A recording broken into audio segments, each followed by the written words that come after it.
This is the plaintiff, Rhonda Taylor. She says the defendant's vicious dog attacked her dog without any provocation.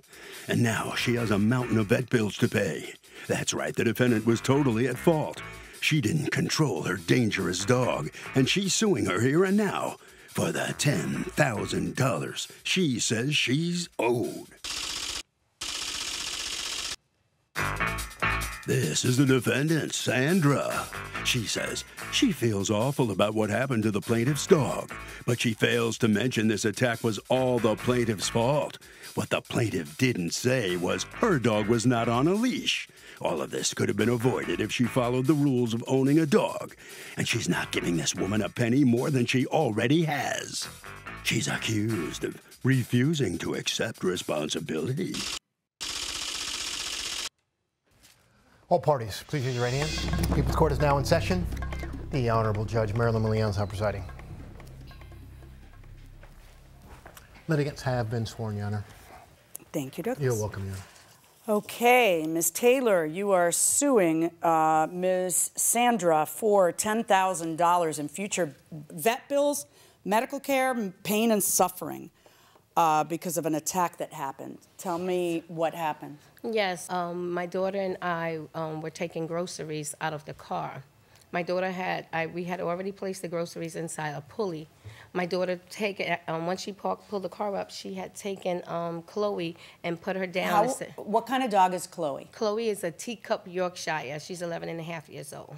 She's adorable. Thank you, Carol. Your daughter, how old is your daughter? My daughter is 34. Okay, and so your daughter had taken My Chloe. daughter, yes, because usually, when we're in a car, she usually have that little seatbelt thing. So she had taken her out once we were done, and she came around. But before that, we pulled out all the groceries, put it into the pulley. Who's we? Who got out of the car? I got out of the car, and my grandson got out of the car. How old is he? He's 9 years old. Okay, so then what happened? And so after we got all the groceries out. Now my daughter, she came around the car and placed Chloe down and said, "Here, put Chloe's leash on." And Chloe is standing right here, like at my feet. On the ground. So on the ground. So when I went to reach down to get Chloe to put her leash, Miss Jules, the defendant's sister, came up. She walked up with two dogs while I was bending down. I was like, wait, because she walked up on me. And so I said... What do you mean she walked up on you? What does that mean? You're on the sidewalk, right? Yeah, so what I mean is, like, she was coming from down the street, and when she went to turn, she was coming up on me while I was bending down. Okay, so your daughter puts Chloe on the ground. That's the moment I want to talk about now. Okay, so your daughter puts Chloe on the ground. At this point, doesn't your daughter see that there's two dogs coming? No, because she's getting into the car. So I reached down and I was going to put the leash on to Chloe because she had a harness. But while I was down, that's when the defendant's sister had walked up with her two dogs. And I was like, oh, wait a minute, is your dog friendly? She said, and that was the brown lab. She said, yes, he is. And wait, when you say that was the brown lab, right, because it was two dogs. Right. So when you say, is your dog friendly, why are you referring to the brown lab? Because that was the one who actually walked and approached my dog. That's why I'm saying that. Because the other dog pretty much stayed back and that dog walked up. So she said yes. So at this point, I didn't have the leash on. I said, yeah, because I was about to. So they, greeted each other and it was fine. Wait, I'm sorry.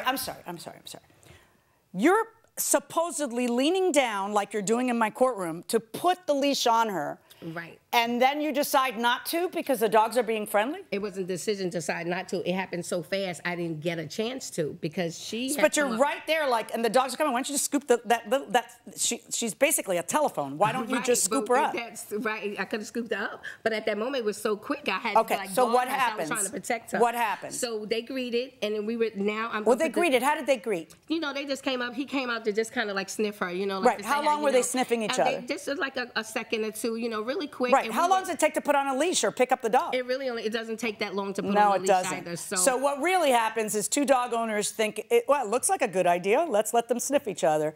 And then it went bad. But their dog is on a leash and yours isn't. Right. My dog was not on the leash. Okay, so then what happens? So when we were I'm going to pick her up. We were getting ready to go. Her other dog just barked, caused the lab to bark. My dog barked. When my dog barked, the corgi actually snatched my dog by the head. And then the defendant's sister just started swinging the dog around, and I told her, don't do that. You're going to cause more damage to my dog. So then that's when I was able to pry the dog, my dog's head out of her dog's mouth. And blood, was skirting everywhere. And then I decided my grandchildren were screaming and everything. And then that's when I had to, my daughter had gotten all the information and stuff from her. And she had given and said she's very sorry that her sister would be responsible. And so she got the information, and that's when we took her to the other vet, the local vet that happened to be open. And he serviced us and told us he couldn't do too much, after he said I have to go to a vet hospital. Because the vet who was closing but looked at Chloe said, this jaw's broken, you need to go to a hospital. He was actually closed. Right. He said he had been just be coming in to get something. And so when he noticed us, in a condition, he said that he would service us. But okay, so you brought Chloe to a hospital, and what did they end up doing for Chloe? When I brought Chloe to the hospital, they ended up doing, gave her the search to see, examined her to see exactly what the extent of the injuries were and stuff, and they told me that her jaw is broken, and she had like some brain damage or something. They gave her some kind of solution so that it wouldn't have so much swelling. Is Chloe friendly? Yes, Chloe's friendly. I really want to pet Chloe. I can't stand it anymore, and I think I should, at my age, do whatever I want. Go ahead, go on. Yes, so I had to wait. They told me once I walked in that I needed to wait for their call to tell me exactly what was going to actually, take place and stuff. So I need to wait. In the end, and then she called me. But what is it that they ended up doing to Chloe? Yeah, they ended up giving her the surgery. They repaired her jaw. She had a left forebrain lesion. They had to give me medication. I had to take her back to the hospital, actually to the vet for that, because when we got home, she had became paralyzed, and she wasn't able to walk. What do you mean she became paralyzed? When I came home, when we were discharged from the hospital on the 13th, one day when I was walking her, we just take her downstairs, let her urine or go to the bathroom, they said, bring her back. She couldn't, we turned the corner and she couldn't walk. She just collapsed. And when she collapsed, I was like, come on, I was like, are you okay? I didn't know what was going on. And so then I had to pick her up, just, to help her because she was just dragging. She just couldn't. In the initial hospital visit, it was how much? At the end, when we was discharged, it came up to like $7,300 and change, the initial bill. So it was how much of that? At some point, you communicate with with Ms. Sandra, who wasn't walking the dog because her sister was walking the dog. Yeah. And she's very apologetic, and she applies for a credit card. And she pays how much of that vet bill? Yes, Miss Sandra paid $5,400. $5,400 or 56? 54. 54? Okay. Yes. But your dog has had medical bills of how much? According to you, there's a future $4,500 and what? Yes, it's a future bill, and as I put it, for it's what, an estimate. They said it's for dental, neurological, and for ophthalmology. For her eye, because she's from the left forebrain region, the bite from the head and stuff, she has not been able to see properly. Let me hear from, what's the sister's name? Jules. Jules. Ms. Jules, you were the one walking the dogs. Do you often walk the dogs? Yes. What happened that day? Very much different what the account from Miss Rhodes was. What happened was I was taking the two dogs out. I have a chocolate lab and the corgi. They walked to my right. I've shared documentation visuals to show the map, if you want to share that. I actually just want to hear what happened. Sure. So I'm walking up the hill. She's on this corner. I'm walking up this hill. Take a left. My dogs usually are about a 4-foot distance from me with the leash on, with the two. Her dog, Funny, the corgi, is inside because he's a smaller dog. Okay. My dog's on the outer side.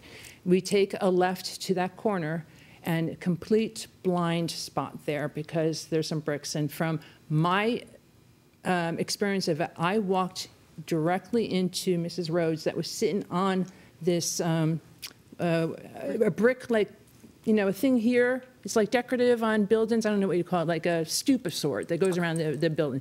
She was sitting there. And so what does sitting there mean? Like completely sitting there or leaning on it or? Sitting, I believe. Okay. But all that I know is from that left, which is the blind corner, I immediately walked into, out of nowhere, a situation, out of nowhere, within like 5 seconds to 6 seconds. And the dog approached our dog out of nowhere. And then. Okay, so hold on. plaintiff says the defendant's dog is vicious and attacked her poor little dog, and the louse won't pay her vet bills.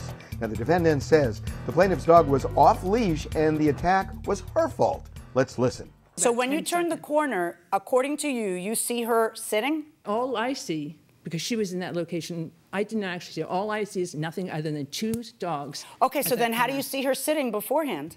I'm going to take that back. I don't actually know she was sitting beforehand. Okay, so all you know is you turned the corner and mayhem. Mayhem. Directly So into the mayhem landmine. is almost on the corner, you're saying then? Yeah. And I Okay. walk right into it, and since my dogs are going this way, and I feel this person here and a dog here, who I believe was on the ground and came towards Funny. How do you know that her dog came towards the Our corgi? dog, Funny doesn't go up to other dogs. We don't go up to dogs. We don't go up and ask people, is your dog friendly? Because we don't let our dogs near other dogs. Before this incident, we live in New York City. In New York City, dogs can be friendly but bark, and you don't know. So, I have a news flash for you, Miss New Yorker, view of the world. Do you remember that poster where it's Manhattan and then there's like the rest of the world? It's exactly like that everywhere because they're animals. So I have always marveled because all I see is the bad stuff. I don't see where, you know, they smell each other and everything is good. I only see, you know, the stuff that's in front of me is when it goes bad. I'm proactive. I understand what you're saying. I'm a defensive walker. I look 5 cars ahead of me at all times and left and right at all times before this incident because we live in New York. So well, you're turning a blind corner and you don't know what's on the other side, so I don't know why you're saying that. But it was a blind corner I couldn't see, and I walked into a landmine. All I could do was react, and there was no swinging of a dog. We both pulled our dogs apart. I wasn't swinging her head and stuff like that. But so did she ever? She testifies that. Wait a second, I haven't asked my question. She testifies that she asked you, is you know the Inspector Clouseau question? Does your dog bite? Is your dog friendly? According to you, none of that happens. Absolutely, none of that happened. Okay. None of it. So when did you realize that dog wasn't on a leash? When I saw that from the pictures, that I asked to take the pictures. I was the one that initiated, let's take pictures of the scene of the incident, so we all have visuals after the fact. And we're looking at these photos, and there's no leash on this dog at any point. You had said that there was a picture you wanted me to see. Is this it? Is this what you're referring to? With the, that's a good one, and there's the actual visual, the photo one. There's a photography of okay, it. 1A human. What human is that? So that would be the plaintiff and then her dog. See how there's that brown? Okay, 1B would be the dog. So you're where the trees are in the bottom, and then you're making your left. Yeah, and the proportions aren't exact, but obviously I'd be behind them. And then my chocolate lab is 2B, and 2C is the corgi. So, woof, right. Way to complicate something. Okay, hold on one second. See how there's that brick? Yeah. I just walked into a woman. Was there like groceries and a trolley and all this other stuff? Nowhere were there groceries, a trolley, or anything else. She's just sitting there with her dog unleashed, and this stuff happens. All right, let me see, because people were taking pictures. There was also 2 boys there, not 1. Okay. That's my chocolate lab. That's her walking her dog last week. That's her walking her dog when? Last week. Off a leash? No, she's on a leash. She's on a leash. I'm just showing you she's walking around all healthy. Okay. She's always. That's the dog? That's the dog. That's the corgi. Nature's mistake. Where are the legs? Okay. That's Christmas There's outfit. an overhead shot of the dog without a leash on, just the harness. Is this what you're referring to? Yes. Yeah. So you can see the hook on there, and there's no leash on the dog. Yeah. Okay, so you give her your sister's number? Immediately. I was okay. And she calls you, so and you're horrified. I'm in a car on the way home from the airport and absolutely mortified. I have had dogs my whole life. I actually have 3 dogs. One of them is an AKC championship dog, and the other one is my daughter's emotional support dog that I have trained. So I have trained dogs my entire life. And Funny is 8 years old. That's the corgi. Yes, sorry for the name. That's fine. But he has never had an incident like this with other dogs in the house or outside of the house. But then again, even with my spazzy English Cocker Spaniel who will just kiss anyone to death would never go up to another animal because you don't know what that animal is like. So I'm in the car and I'm texting, I believe, with Rhonda, from what I remember. I will take care of this. Just take the dog to the animal hospital. So what she's telling you is she went to the vet and they referred her to Verge, which is the animal hospital, and they told me that the estimate was going to be somewhere between $5,400 and $6,700. I said, I'm a freelancer. I'm not working right now. I don't have this kind of money. I'm a single mother of 2 children, one of which is in college. And she said, I don't have the money either. I said, let me do what I can. So I called them, and they said, you can apply for scratch pay. Scratch pay is for this exact type of thing. So I applied. They give me a line of credit of $5,400. It gets paid to them. You have that paid invoice that shows that $5,400. In the meantime, my sister tells me the dog was not on a leash. So wait, when you say in the meantime, did your sister tell you that at the beginning? No. So I was mad at her. Wait. So is it? So you learned this after you paid the $5,400? Oh, I'd like to be a fly on the wall in that conversation. Welcome back to the People's Court. I'm Harvey Levin. The plaintiff says the defendant did not control her dangerous dog, and that's why the fight ensued. But the defendant says hogwash. This is all the plaintiff's fault. Let's see what the judge thinks. We felt horrible. We know that this is the responsibility. Right, but you would have handled it differently had you known the dog wasn't on a leash. You could feel as bad as you want, but would you have paid if the... I still would have paid something because my dog hurt her dog. Right. And I feel for the dog. I feel for her. I feel for her grandchildren who had to see this incident. Yeah, that's awful. Because the aftershots to the pictures were terrible. And I can only imagine. But you saw the corgi, how little his mouth is, you know, and this is a teacup. No. There's a lot of damage to this dog because, unfortunately, how little the mouth is, and what I was referring to were the legs because they're just non-existent in a corgi. But how it's like a worm. But this dog is even smaller. This dog is a piece of candy. It's a chew toy. I know. And they're animals, folks. That's why your animal should not be on the street without a leash. But here's what bothers me is this. Like you're also supposed to be in complete control of the dog. And that means complete control. That doesn't mean the dogs turn a corner and you have no idea what's happening and come upon it. You're supposed to be in control. But let me ask you something. What responsibility do you think you have in any of these bills? Because she has already paid more than half, okay? And arguably, it's entirely your fault because your dog was off leash. Arguably, it's both of your faults because she's not in control if she doesn't see what's happening before it happens. But in a best case scenario to you, with your dog off leash, it's either totally your fault or it's partially your fault. So at worst, you'd be half and half responsible. But in your world, you think she's 100% responsible. How do you figure when your dog's off leash? Well, because I know that I am responsible for something, but the fact that my dog was off the leash and because the way we were coming, getting out the car and I was going to put her on it. So, yeah, I understand what you're saying. But with all of these particular bills and, my life being simple and her dog actually caused it, and the way she explained, it didn't actually happen like that. And well, I know you have to have all here the your word evidence against and hers everything. about how it happened. Right. Are there any other witnesses that would like to testify? Because I don't see them unless you have them in your pocket. So it's your word against hers, and I know she's paid more than half of the bills that you're suing for already. And you've admitted that your dog was off leash. Yes. So let's assume that sister is a liar and it's entirely the way you say. Then, according to you, not only is your dog off leash, but you have time to chit chat. And you have time to say, is your dog friendly? And then the lab has time to smell, the front and the back of your dog. And all that's happening, and isn't that glorious? And still the leash is not on. Even in your scenario, in the best case scenario, you would have responsibility here. So I am not going to order her to pay any more than she has already paid. My verdict in this case is for the defendant. So the defendant prevails. She's already given the plaintiff over $5,000. She does not have to give her any more money. Let's see what the plaintiff has to say about that. Ms. Taylor, what are your thoughts? I feel like she still should be responsible. They know the truth, and them two together, it's like a tag team to be able to get this story and everything. But I'm really upset with this ruling. Well, I certainly understand. I'm so sorry for you. All we can do is say good luck, and I certainly hope your puppy does better. Yes, okay? thank you. Have a I'm nice really day. sorry. Okay.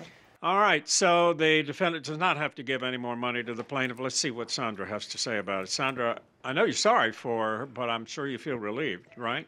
Oh, yeah, we feel terribly sorry about what happened to the dog. And, you know, I even called several times to the vet to make sure that the dog was doing okay, but they couldn't give us any information. All that was expected of me was pay the money. And we haven't seen Rhonda. We haven't heard from her to know how Chloe was doing.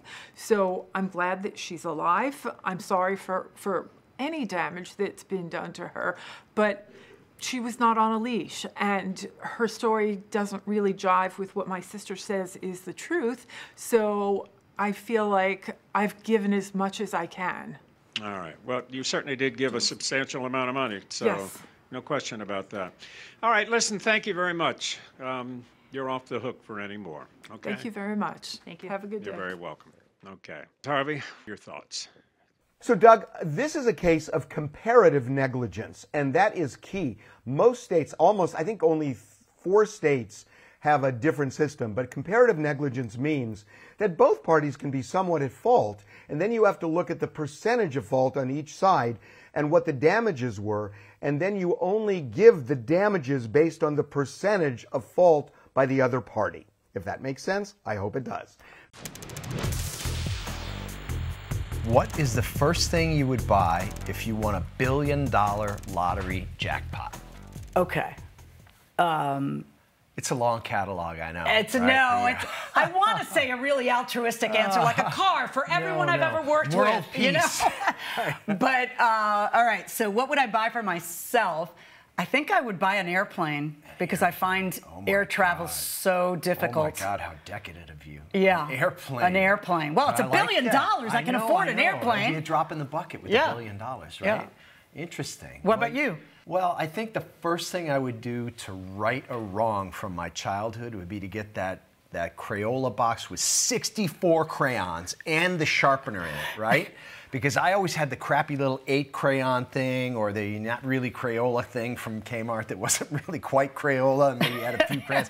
But these other kids would come into school and they had the big box with the built-in sharpener. Yeah, 64 colors. God, even my mom bought me that. Or a dozen red. I didn't get anything like that.